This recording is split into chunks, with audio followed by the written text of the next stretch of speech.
Waalaikumsalam warahmatullahi wabarakatuh. Matur nuwun sekali Dokter Mama di atas pemaparan atau pengalaman selama beliau menjalani diabetes ini, nggih, Dokter. Selama berapa lama, Dokter?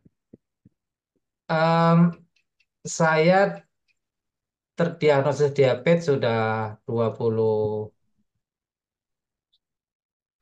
tahun ya. Dua Jadi, puluh tahun, luar biasa, subhanallah. Ya, kemudian mulai diet, ya. eh, diet yang lebih bagus itu saya mulai awal Januari tahun 18.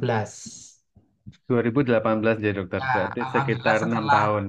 Alhamdulillah setelah 3 bulan, Ya. eh, gula darah sangat terkontrol, berat badan turun lebih dari 25 kilo, Dulu startnya berapa, lepas Dokter? insulin. Boleh, boleh diinfokan tidak, Dokter? Dulu berat badannya sebelum memulai diet tahun 2018 itu berapa, Hampir Dok? 1 kuintal. Sangat luar biasa ya, Dok ya. Dan saat ini boleh diinfokan, Dokter, berat badannya? Ya sekarang 70-an. Alhamdulillah ya, Dokter ya. Ya, menarik sekali kalau di ruang Zoom tadi dari setengah 9 masih ada 160-an peserta, saat ini masih bertahan 144. Jadi kami mohon untuk nanti para peserta bisa menyampaikan pertanyaannya dan nanti yang beruntung bisa mendapatkan pulsa dari panitia. Ya, ada pertanyaan dari Bapak Tio, apakah kegemukan lebih rentan untuk terkena diabetes mellitus? Ya, Ya. jadi sekaligus menjawab yang tadi ya. Tadi bagaimana kalau keturunan? Keturunan itu 50% kira-kira ya. Tetapi kan ada faktor lain ya, multifaktorial. Nah, kemudian ketika kegemukan akan meningkat lagi risikonya. Nah, kemudian kalau perempuan lebih tinggi lagi. Jadi perempuan gemuk lebih tinggi lagi daripada perempuan tidak gemuk kan gitu. Nah, perempuan dengan laki-laki sama-sama tidak gemuk lebih tinggi perempuan. Nah, itu. Jadi itu faktor risiko itu multifaktorial. Tapi yang paling bisa kita modifikasi adalah gaya hidup. Kalau keturunan kan kita nggak bisa menolak. Lah, wong bapak saya diabetes, kok.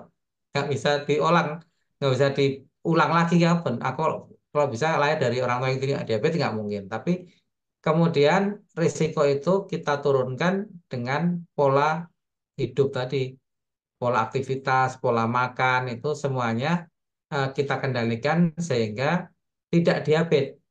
Kalau sudah diabetes, bagaimana kendalikan supaya tidak komplikasi. Nah, itu risiko caranya begitu. Jadi kata Pak Mulis tadi ya harus bersahabat dengan diabetes. Nah, memang sudah kena oh gimana? Ya sudah, harus bersahabat. Caranya gimana?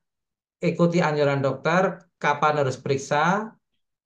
Kalau masih harus minum obat, ya minum obat, apalagi hanya sekedar metformin, jangan anti obat. Metformin itu obat yang paling ringan.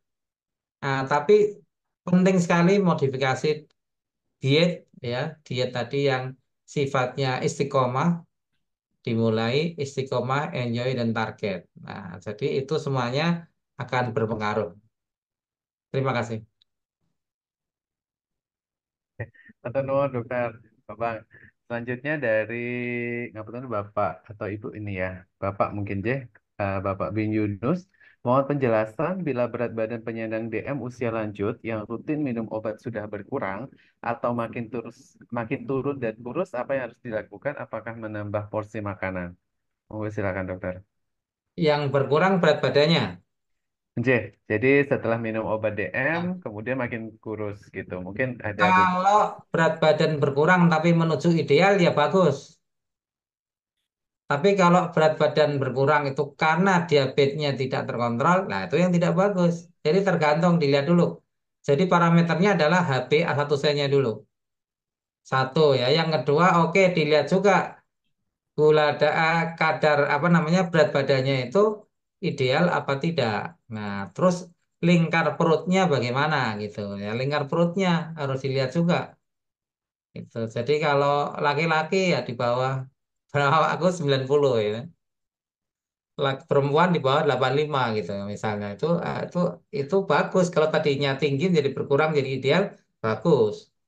Jadi tidak kemudian menambah lagi nanti nambah nasinya lagi gulanya lebih naik lagi itu nggak bagus ya. Jadi harus diperhatikan dulu berat badannya dan kadar gula serta HbA1c-nya.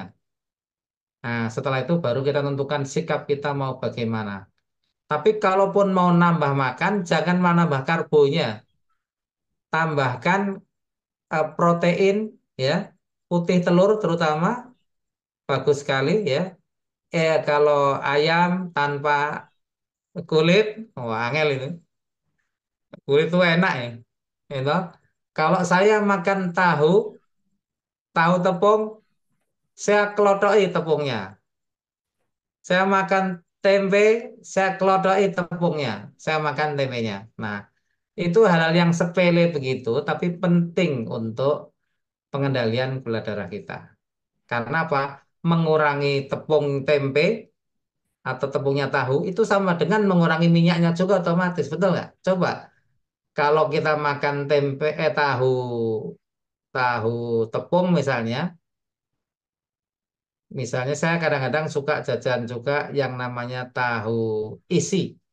Tahu isi itu kan ada tahu, isinya sayuran, luarnya tepungnya bisa gede. Ternyata setelah dikelotok itu ternyata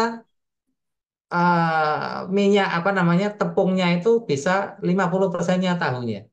Nah, kalau itu diperas ternyata minyaknya banyak sekali. Jadi minyaknya itu sebagian besar ngumpulnya di tepungnya itu. Nah, coba panjenengan bisa ngecek di YouTube saya, judulnya apa ya? Tips makan tahu atau gimana gitu semacam itu. Nah, itu untuk sharing bagaimana kita untuk hal-hal yang kecil pun kita perhatikan. Terima kasih, Pak Moderator. Ya, matur nuwun Dokter Bambang. Kita maksimalkan di 21.30 dari pertanyaan yang sudah masuk terakhir dari Bu Eni Fathiah J, Dokter. Sebelumnya ada pertanyaan dari Bu Supartiningsih, kami sampaikan sekalian J, Dokter.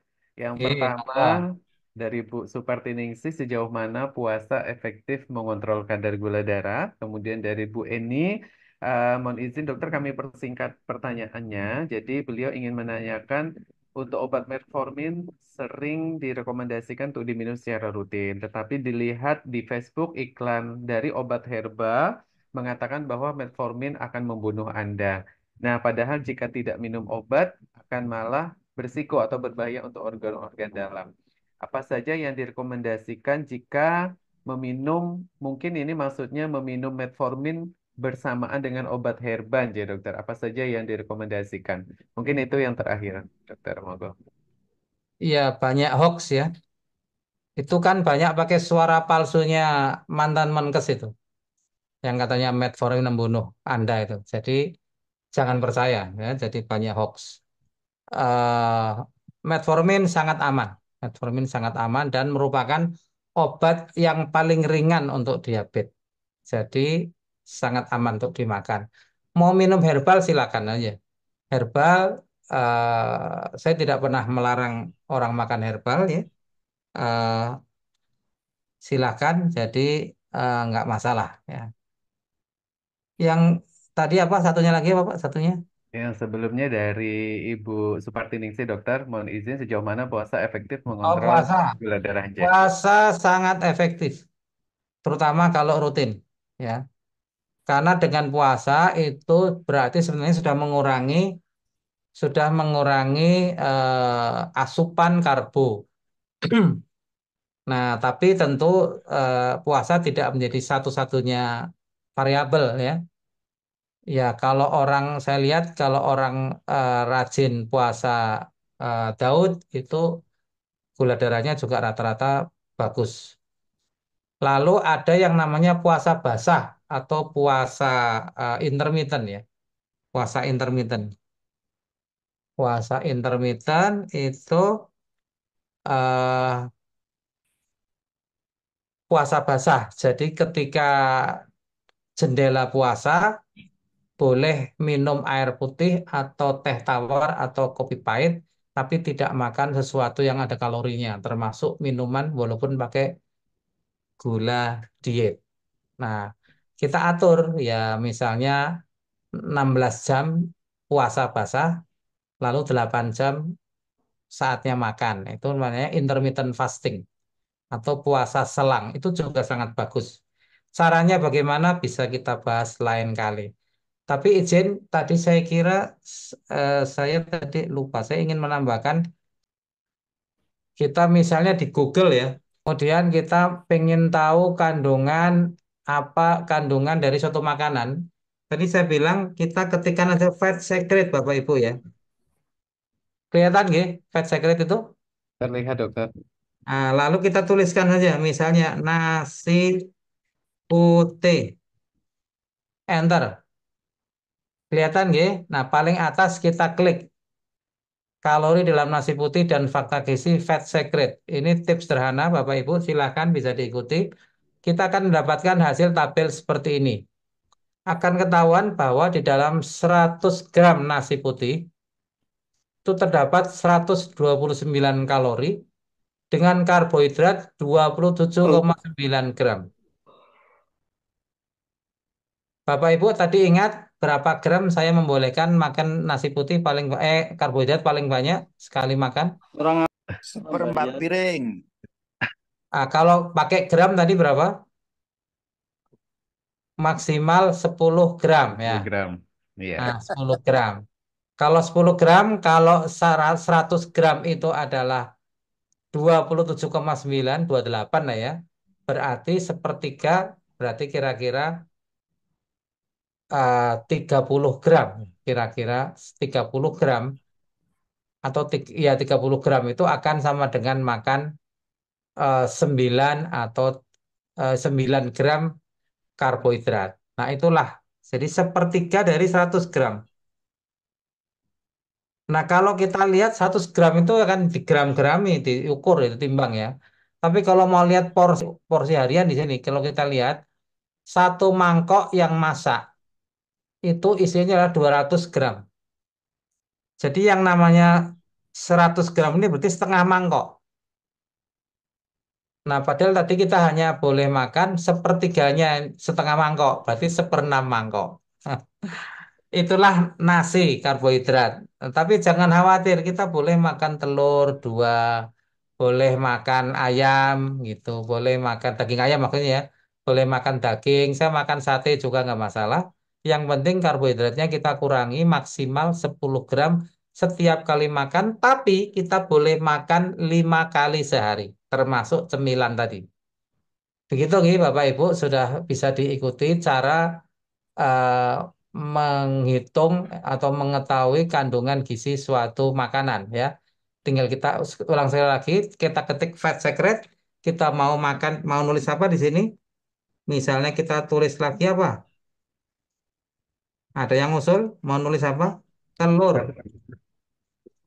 ora-arik, gitu. Nah, ini telur ora-arik. Dreng. Kita lihat ternyata karbohidratnya ya 1,1 gram, lemaknya 7,4, 7,1 dan kalorinya 98. Jadi kalau tadi kita baru makan 9 gram dari seperenam apa tadi mangkok ditambah dengan satu telur or-arik karbonya ketemulah sekitar 10 gram. Begitu nih Ya. Bapak Ibu caranya eh, menghitung atau mengetahui kandungan gizi dari sebuah makanan melalui Google dengan eh, fat secretnya. Makatan, terima kasih. Oke. Baik, dokter, mohon maaf ini ada satu lagi yang minta ingin dibacakan dokter pertanyaannya. Mohon izin, apakah untuk pola sehat itu juga dipengaruhi dengan pikiran sehat, tapi juga ada pengaruh dari rekan kerja atau lingkungan, dokter? Jadi ditanyakan untuk sehat itu apakah pikiran ya, apakah juga dapat dipengaruhi oleh lingkungan atau teman kerja? Terakhir, dokter. Iya ada nasihat Nabi ya supaya kita jangan menjadi orang yang ketika orang baik kita ikut baik dan ketika orang jelek kita menjadi jelek. Termasuk dalam pola makan. Ya bisa sekali. lingkungan mempengaruhi orang ngajak makan-makan, makan ngajak kuliner selalu kapan saja bisa. Tetapi kan tergantung kita. Saya misalnya katakan dalam dalam berbagai macam video YouTube saya katakan bahwa saya tetap bisa diet dalam kondisi kuliner atau pesta. Jadi tergantung kemauan kita juga. Meskipun ada pengaruh orang lain, tergantung kepada kemauan kita. Makanya kembali diet itu apa tadi? D-nya dimulai, D-nya dimulai, E-nya istiqomah, istiqomah, E-nya enjoy, enjoy, T-nya target. ingat target kita. Targetnya gula darah rendah ya jangan makan yang manis-manis. Jangan makan karbo walaupun tersembunyi kan gitu. Kecuali Ya, hilaf ya. oke. Baik, terima kasih sekali atas pencerahannya Dokter Mama Endi. Terakhir, kami mohonkan untuk closing statement-nya dari Dokter Kus dan Dokter Bambang Edi. Mungkin kepada Dokter Subaryanto kami persilakan. Ya, baik. Eh, Pertama saya sampaikan bahwa meskipun mungkin tidak ada keturunan, bisa juga kita biasa-biasa ya. Nanti makin bertambah umur, karena umur juga merupakan faktor risiko terkena diabetes ya. Bisa jadi yang tidak pernah terkena, kemudian terkena. Dan saya mengajak teman-teman yang sudah terkena diabetes, monggo kita jadikan diabetes ini menjadi sahabat kita ya.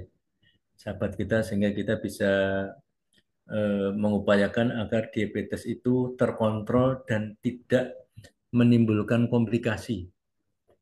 Nah, kemudian kita berupaya bagaimana agar komplikasi yang ringan itu kita kenali kemudian kita antisipasi, gitu ya.